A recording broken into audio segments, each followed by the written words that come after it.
everyone, and welcome to this edition of your HLGU's News Update. I'm Cassidy Winters. The HLGU men's volleyball team is having a great season. The Trojans are on a 3-game winning streak, beating Culver Stockton, Quincy University, and Lincoln College.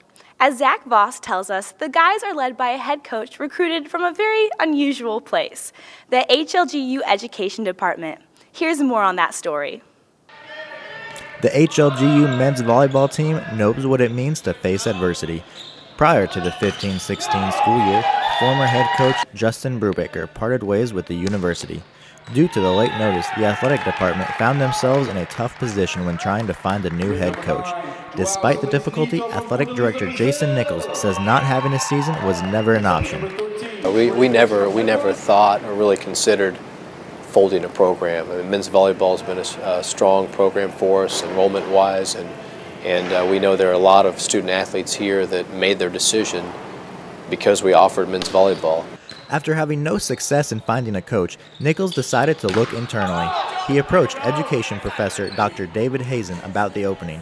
Hazen tried to imagine himself in the position of the athletes and decided that he would take on the role despite having no previous experience in volleyball coaching.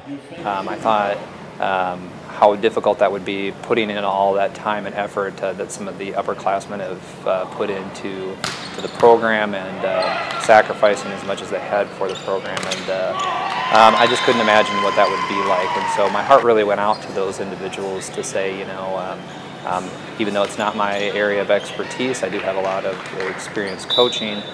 So I thought I could add something to their particular situation.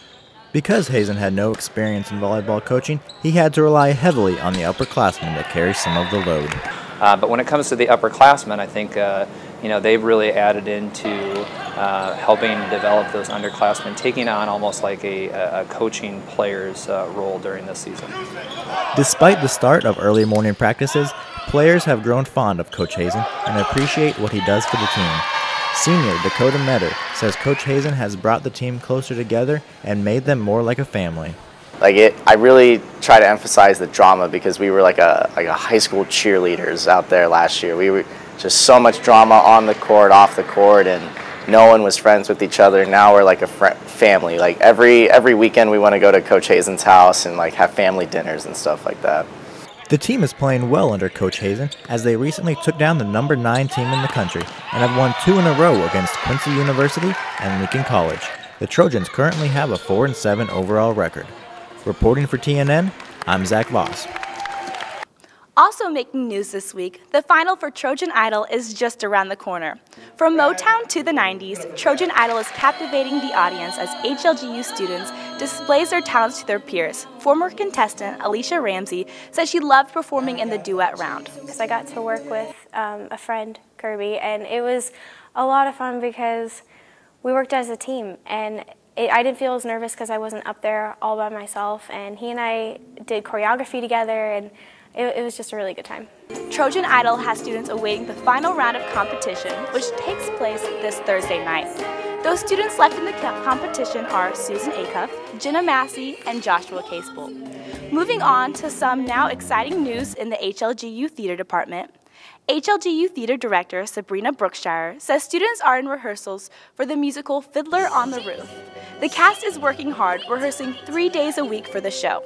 The show will run April 7th through the 9th.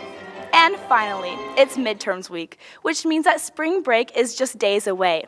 We sent out our Man on the Street reporter, Meredith Riggs, to find out how you will spend your spring break. Hey, this is Meredith Riggs. I'm here with your Man on the Street question, and today I'm asking you what you'll be doing for your 2016 spring break.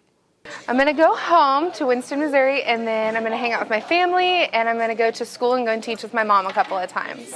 My plans for spring break is to go home, spend some time with my family, hopefully play some video games with my little brother, maybe just practice some music, and hopefully practice lines for the upcoming musical Fiddler on the Roof. Me and my roommate are actually going to Arkansas, so we're actually having a little road trip. It's going to be fun. We're going to go see her family. We're going to swing by and see mine, so it's going to be a good time. A bunch of road tripping. That's all the time we have for this edition. Be sure to check out our YouTube channel under Broadcast Project for more news and sports stories. Until next time, I'm Cassidy Winters. Thanks for watching.